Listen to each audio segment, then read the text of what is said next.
First speaker is Alan Cavallo. Good afternoon, Mr. Carvalho. Afternoon. I understand that the mic wasn't working for the first couple of sentences, so I've come back. Yesterday, you all celebrated the state of the city, but I can assure you the state of this city isn't quite as rosy as you thought.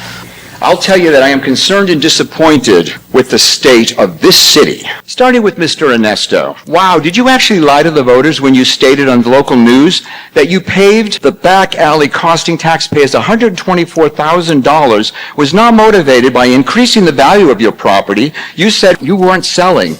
Well, you did sell it. This is the public alleyway that City Council approved to be repaved. At issue, though, is the fact that a City Council member owns this restaurant, and it was at his request that the project was added.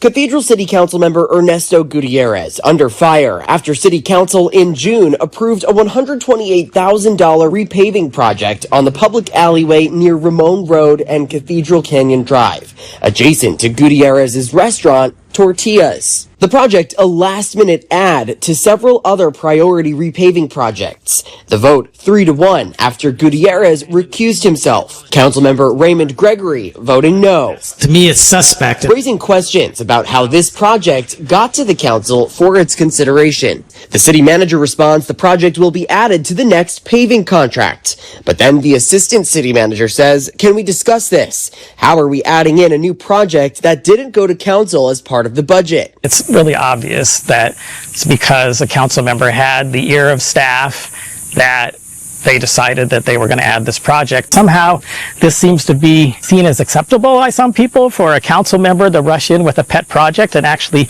take funding that was intended for other projects when there really isn't enough funding even for all of the projects we would like to do. What I would like to be done is for staff and my fellow council members to wake up and to put equity and fairness above all. And you, Mr. Ernesto, going to allow the lawsuits pending to be paid for by taxpayers? Are you willing to be accountable? Not actually living in your district, but actually living in your girlfriend's district?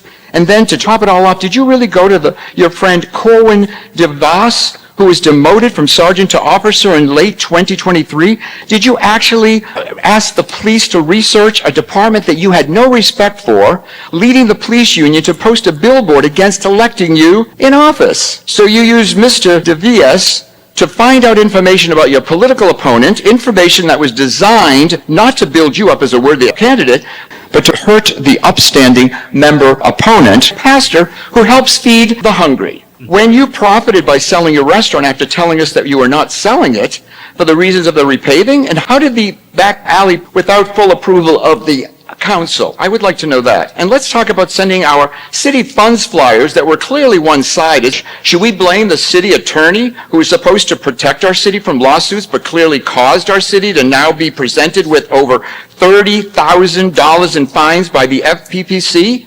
Might this be the perfect time to fire our city attorney, who is paid a very hefty salary to find a city attorney who actually protects our city from lawsuits?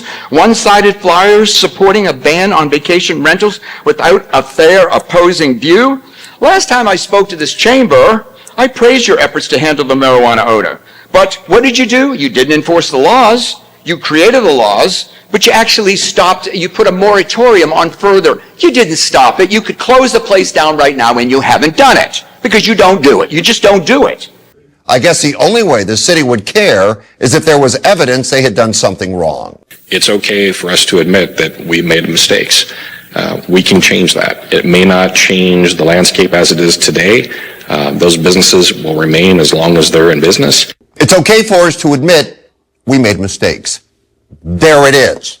We made mistakes. Now, it is good to admit it and not continue misleading people with there's nothing we can do. The city allowed the plant too close to a residential area. The residents are not crazy. It's the city's mistake. Well, we've found that there are instances when the business is not meeting the requirements of the code in terms of odor control. As recently as last October, we sent a notice of filtering systems that they were using at that time were not meeting the requirements and that they needed to install some additional odor control measures.